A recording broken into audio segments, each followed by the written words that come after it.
Hello and welcome back to my channel. It's been a while since I've done these, and as you can see, if you've seen any of my other videos, potentially, I have had a lot more fun with the actual look of the presentation. Um, so I'm going to be starting to upload GCSE revision videos, starting off with chemistry, because I absolutely loved chemistry when I was at school. I was a big nerd for it. And we're going to be starting off. I'm going to be doing the videos basically in order of how they are in textbooks and things. So starting off with topic 1, atomic structure and the periodic table. And I will try my best to make sure that this presentation is available for you to look at via a link in the description. But we're just going to dive straight in. So starting with definitions. So just the very basics. So we're going to start off with atoms. These make up all substances, are basically the smallest part of an element that can exist. And then these elements are, the elements are what you see on the periodic table, which we're going to talk about a little bit more in a bit. But first we're going to focus on the actual atom. The chemical symbol for the atom, let me start again. So chemical symbols represent an atom of an element. So for example, the chemical symbol for hydrogen is H and is Na for sodium. The key thing to remember is that for elements where there are two letters in the symbol, the first one is capital, the second one is lowercase. You need to make sure you remember that. If you were to, for example, write Na with two capital letters or both of them lowercase, you would not get the mark. That would not be seen as correct because that's not how you write them. And then you've got compounds. So these are formed from elements by chemical reactions. Things where covalent or ionic compounds are formed. Those kind of reactions, which again we're going to be talking about a little bit more about certain types of reactions certain elements can undergo. But these are represented by formulas using the chemical symbols of the atoms. So, for example, very well known one, water is represented as H2O, just because of how it's reacted and that's how the atoms come together.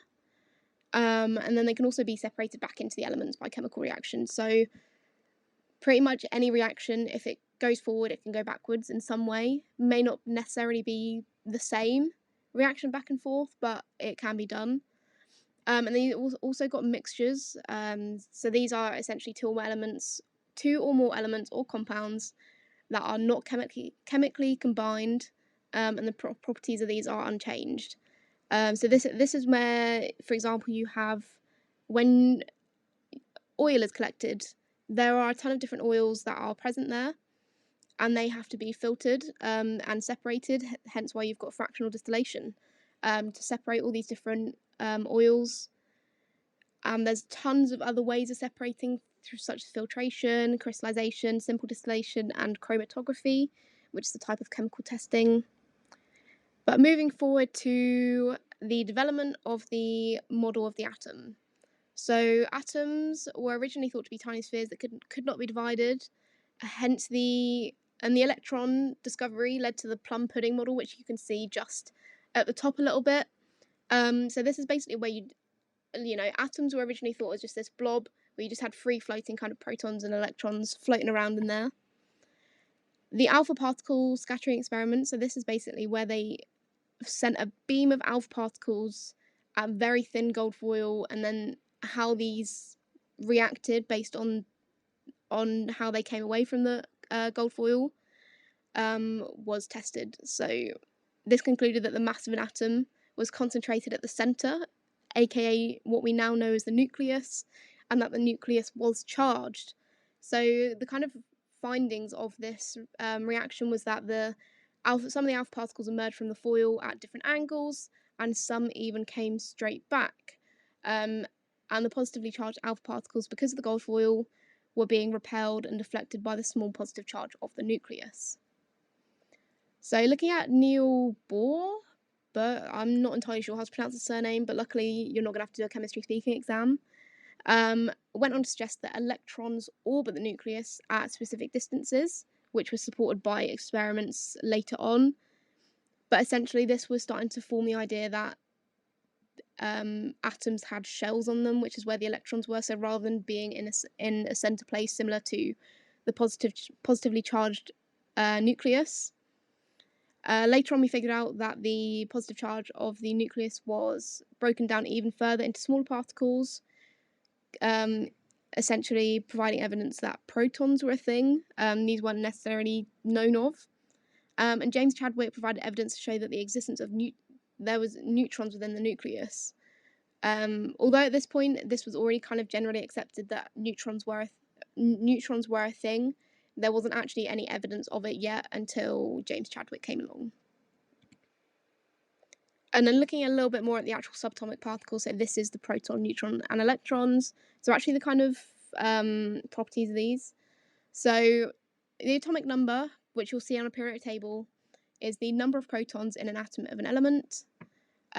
You've got the mass number as well, which is actually the number of protons and neutrons. And relative atomic mass, an average value that takes into account the abundance of different isotopes for an element. So looking a little bit more at the isotopes quickly, so you can just see at the bottom of the presentation. So isotopes are atoms of the same element with different numbers of neutrons. So you've got, for example, carbon-12 and carbon-14. Carbon-12 is much more present than carbon-14. Obviously, you'll come to learn that carbon-12 is a massive kind of foundation of a lot of what we know in science. And so, yeah. And essentially, on the periodic table, the big number is the mass number, so the protons and neutrons, and the smaller number is the atomic number, aka just the protons on their own. It can also be assumed that we know that the number of protons is the same as the number of electrons, because for elements and atoms to be neutral, they have to have that same amount by themselves. That's just how it works. So all atoms of a particular element have the same number of protons. Atoms of different elements have different number of protons. And again, so the neutral charge, so the number of protons is the number of electrons. Atoms are generally very small, and I mean the radius of like 0.1 nanometer, and the radius of the nucleus is about 1/10,000th of that, although it does carry most of the mass. And if we just look at the table, you can see the kind of relative mass and charge of these things. So proton and neutron have the same relative mass, whereas electrons have very minimal mass, hence why the majority of the mass is within the nucleus. And then the proton is very simple, you've got the +1 charge, neutron has no charge, and electron has -1. So very, very simple. That's kind of the very basics of the atoms, the elements. I forgot to say at the beginning, if you do have any questions, please put them in the comments so that either other students can help you or I can try and help you as best as I can with any questions you may have. And then looking at actually how these subatomic particles are placed. So electrons fill the lowest energy shell first. So this is where you'll have the kind of order of 2, 8, 8. So there's 2 electrons in the first shell, 8 in the second, and then 8 in the third, so on. It's very unlikely you will actually have to work with anything bigger than this, so do not worry about what happens after the third shell. And this is very similar to, so often you'll be asked to draw a dot and cross diagram. This is very, very similar to what they'll kind of ask you for. Not quite right, but this is basically kind of the idea of what they want. But yeah, this is generally how an atom will look, how the neutrons and protons are in the center, in the nucleus, and then you've got the electrons just on their little shells outside. So moving forward to look at the periodic table. So currently elements are arranged in order of atomic like in brackets proton number, and so elements with similar properties due to the same number of electrons in the outer shell are in columns known as groups. So this is the key. The number of electrons on the outer shell, it doesn't matter it does matter how many they have in total, but the actual how many they have in the outer shell is much more important to their reactivity and their general kind of properties such as melting point, boiling point, etc., which we'll kind of look at a little bit more when we dive into the groups, some specific groups that you need to know about. But basically, the early periodic table, starting off with John Newlands, he organised his by atomic mass and realised that similar properties occurred every 8 elements. Apologies for any grammar or spelling errors in this. He kind of referred to this as the law of octaves, but it didn't really continue working until after calcium, so it wasn't a foolproof plan or structure to the periodic table.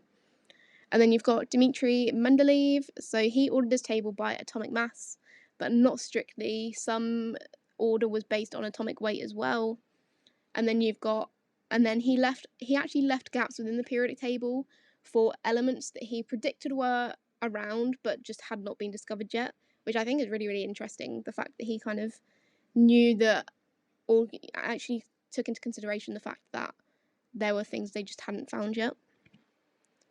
And then looking at the periodic table, so elements predicted by Mendeleev filled the gaps in the periodic table, and our knowledge of isotopes made it possible to explain why the order based on atomic weights was not always correct. And, when electrons, protons, and neutrons were discovered, elements were then ordered by their atomic proton number and then placed in appropriate groups. So everything we've kind of learned over the hundreds of years of science and, research and things, it's formed the periodic table that we know today. So along the bottom, you can see 3 periodic tables. The first one is Newlands, so how he organised everything in its octaves. Then you've got Mendeleev's in the middle, so this is getting a lot closer to what we know now today, and you can see where there were kind of gaps placed for potential elements that we didn't know about yet. And then on the right, you can see what we now know today as a periodic table. So everything's organised, looks very different to Newlands. It's a bit of a funky shape, just due to the order of everything. But yeah, so that kind of helps you to kind of see what each different periodic table looked like. And then moving on to specific elements and their properties and things. So firstly, metals are elements that react to form positive ions. So the majority are metal in the periodic table and tend to be on the left and bottom of the periodic table. And then you've got non-metals. So obviously this is any other element on the periodic table, and these do not form positive ions and found towards the right and top of the periodic table.